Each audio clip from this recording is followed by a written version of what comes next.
Shalom jemaat yang dikasihi oleh Tuhan Yesus Kristus. Kita bersyukur bila mana kita ada pada saat ini, itu semua karena kemurahan dan kasih setia Tuhan yang kita boleh rasakan bersama-sama.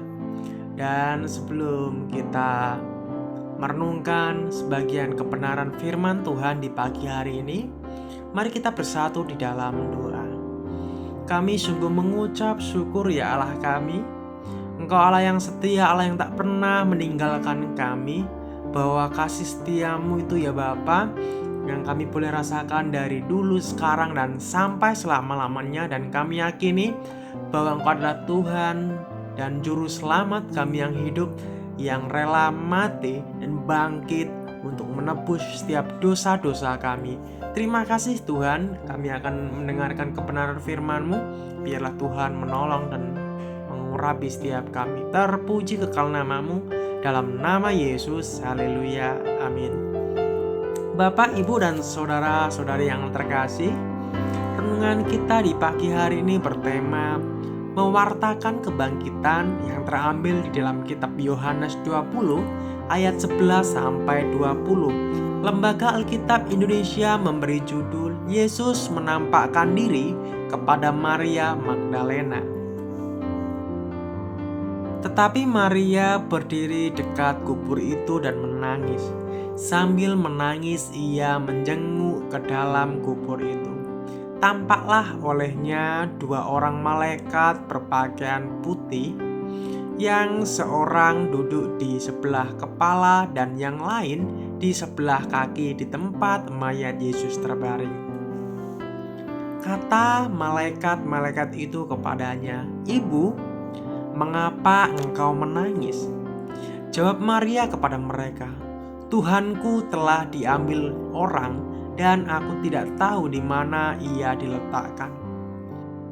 Sesudah berkata demikian, ia menoleh ke belakang dan melihat Yesus berdiri di situ. Tetapi ia tidak tahu bahwa itu adalah Yesus. Kata Yesus kepadanya, "Ibu, mengapa engkau menangis? Siapakah yang engkau cari?" Maria menyangka orang itu adalah penunggu taman, lalu berkata kepadanya, "Tuan, jikalau engkau Tuan yang mengambil dia, katakanlah kepadaku di mana Tuan meletakkan dia, supaya aku dapat mengambilnya." Kata Yesus kepadanya, "Maria." Maria berpaling dan berkata kepadanya dalam bahasa Ibrani, "Rabuni," artinya guru. Kata Yesus kepadanya, "Janganlah engkau memegang aku, sebab aku belum pergi kepada Bapa. Tetapi pergilah kepada saudara-saudaraku dan katakanlah kepada mereka bahwa sekarang aku akan pergi kepada Bapakku dan Bapakmu, kepada Allahku dan Allahmu." Maria Magdalena pergi dan berkata kepada murid-murid, "Aku telah melihat Tuhan," dan juga bahwa Dia yang mengatakan hal-hal itu kepadanya. Yesus menampakkan diri kepada murid-muridnya. Ketika hari sudah malam, pada hari pertama minggu itu berkumpullah murid-murid Yesus di suatu tempat dengan pintu-pintu yang terkunci, karena mereka takut kepada orang-orang Yahudi. Pada waktu itu datanglah Yesus dan berdiri di tengah-tengah mereka dan berkata, "Damai sejahtera bagi kamu." Dan sesudah berkata demikian, ia menunjukkan tangannya dan lambungnya kepada mereka. Murid-murid itu bersukacita ketika mereka melihat Tuhan. Orang pertama yang dijumpai Yesus setelah kebangkitannya adalah Maria. Maria bukan seorang tokoh yang menonjol dalam narasi Injil. Namun Yesus menampakkan diri kepada Maria dahulu sebelum kepada pemimpin-pemimpin yang lebih terkenal antara muridnya. Selamanya demikian, Yesus menyatakan dirinya dan kasih-Nya khusus kepada mereka yang paling hina. Umat Allah yang khusus adalah mereka yang tidak terkenal. Selama Yesus menampakkan diri kepada Maria Magdalena dan para murid, Umumnya mereka belum juga paham sepenuhnya tentang kebangkitan. Ini seperti menjawab, mengapa Yesus mesti menampakkan diri berulang kali kepada para murid? Jawabannya adalah agar mereka paham dan percaya bahwa Yesus mati dan bangkit. Kasih Yesus dan perhatiannya terhadap para muridnya juga Maria tak berubah. Perhatiannya itu diungkapkannya dengan memanggil Maria dengan namanya di dalam ayat yang ke-16 dan di dalam Yohanes 10 ayat yang ketiga. Maria segera mengenali panggilan itu berasal dari Tuhannya. Karena itu ia segera menjawab, "Guru." Yesus melarang Maria memegangnya.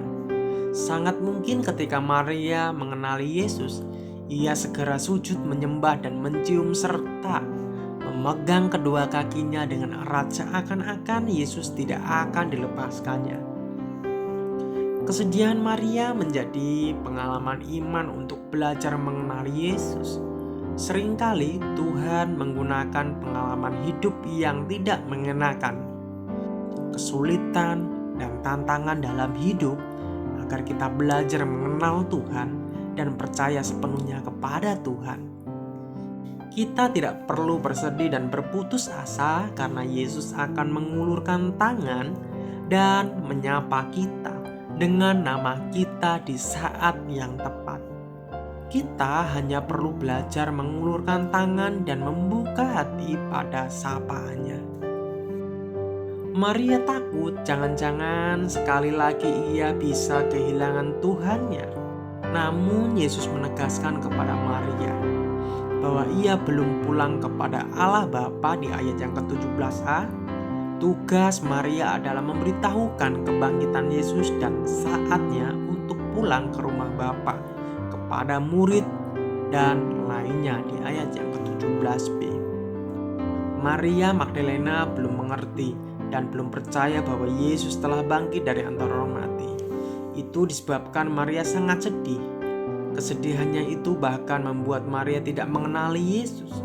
Ia menduga Yesus sebagai penunggu taman. Tetapi ketika Yesus manggil namanya, dia mengenal Yesus yang adalah Guru.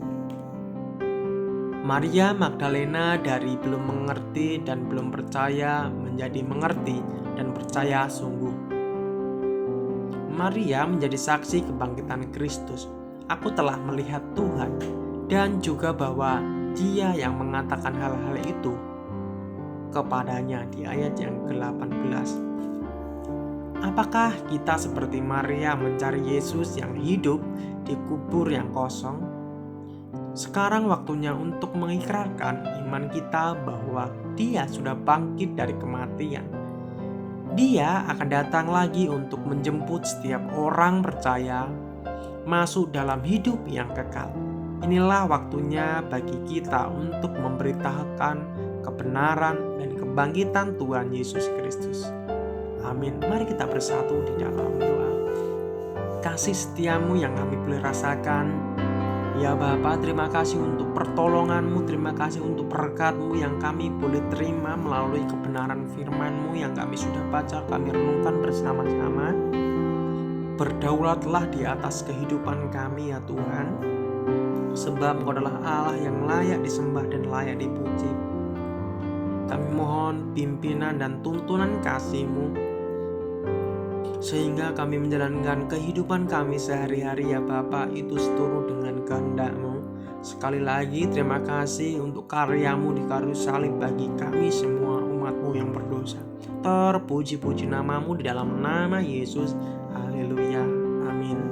Shalom, selamat pagi, selamat beraktivitas. Tuhan Yesus memberkati kita semua.